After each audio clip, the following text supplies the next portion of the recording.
بسم اللہ الرحمن الرحیم۔ السلام علیکم ناظرین، آج کا موضوع ہے 500 سال تک اللہ کی عبادت کرنے والے کا واقعہ۔ حضرت جابر رضی اللہ عنہ فرماتے ہیں کہ آپ صلی اللہ علیہ وآلہ وسلم نے ایک دفعہ گھر سے باہر تشریف لا کر فرمایا، ابھی ابھی میرے دوست حضرت جبرائیل علیہ السلام تشریف لائے تھے اور یہ فرمایا، پچھلی امتوں میں سے اللہ کا ایک بندہ اپنے گھر بار، عزیز و اقارب، مال و دولت سب کچھ چھوڑ کر سمندر کے بیچ میں پہاڑ نما ایک ٹیلہ تھا، اس میں جا کر عبادت کرنا شروع کر دی۔ وہ سمندر اتنا وسیع تھا کہ اس ٹیلے کے ہر جانب 4,000 فاصلے دور تک سمندر تھا۔ وہاں پر کوئی کھانے کی چیز نہ تھی اور سمندر کا پانی بھی بالکل نمکین تھا۔ اللہ تعالیٰ نے اپنے فضل سے اس میں ایک انار کا درخت اگا دیا اور انگلی برابر میٹھے پانی کا چشمہ جاری کر دیا۔ یہ بندہ رات 24 گھنٹہ اپنی عبادت میں گزار دیتا تھا اور 24 گھنٹے میں انار کا ایک پھل کھا لیتا تھا اور میٹھے پانی کے چشمے سے ایک گلاس پانی نوش فرما لیتا۔ اسی حالت میں 500 سال گزر گئے۔ 500 سال کے بعد اللہ تعالیٰ نے اس کی روح قبض کر لی۔ قیامت کے دن اس بندے کو اللہ کے دربار میں حاضر کیا جائے گا۔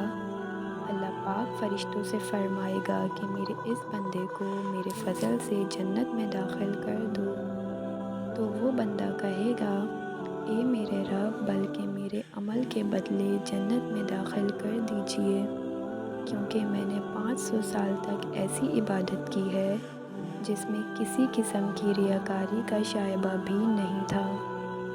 اللہ پاک پھر فرمائے گا کہ میری رحمت سے داخل کر دو، تو یہ بندہ کہے گا کہ میرے عمل کے بدلے میں داخل کیجئے، تو اس پر اللہ پاک فرمائے گا کہ اس کے عمل اور میری دی ہوئی نعمتوں کا موازنہ کرو۔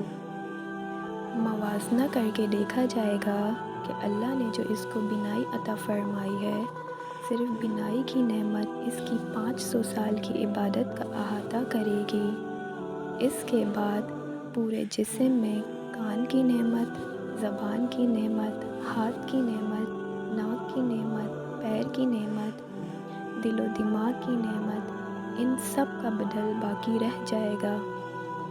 پھر ان کے علاوہ جو 500 سال تک اللہ نے میٹھا پانی پلایا ہے اور انار کا پھل کھلایا ہے، ان تمام کا بدل باقی رہ جائے گا، تو اللہ پاک فرمائے گا، اس کی 500 سال کی عبادت تو صرف ایک نعمت کے بدلے میں ختم ہو گئی، ہماری باقی نعمتوں کا بدل کہاں ہے؟ لہٰذا اس کو جہنم میں داخل کر دو۔ تو فرشتے اسے گھسیٹ کر جہنم کی طرف لے جانے لگیں گے، تو وہ چلانے لگے گا، اے میرے رب، محض مجھے اپنی رحمت سے جنت میں داخل فرما دیجئے۔ اللہ کی طرف سے کہا جائے گا کہ تجھے تو اپنی 500 سال کی عبادت پر بڑا ناز تھا، اب تیری عبادت کہاں چلی گئی؟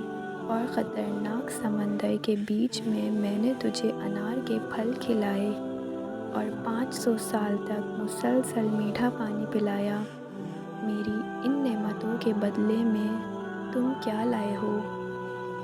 تو وہ کہے گا، اے اللہ، آپ اپنی رحمت سے مجھے جنت میں داخل فرمائیے، آپ کی رحمت کے بغیر کچھ بھی نہیں ہو سکتا۔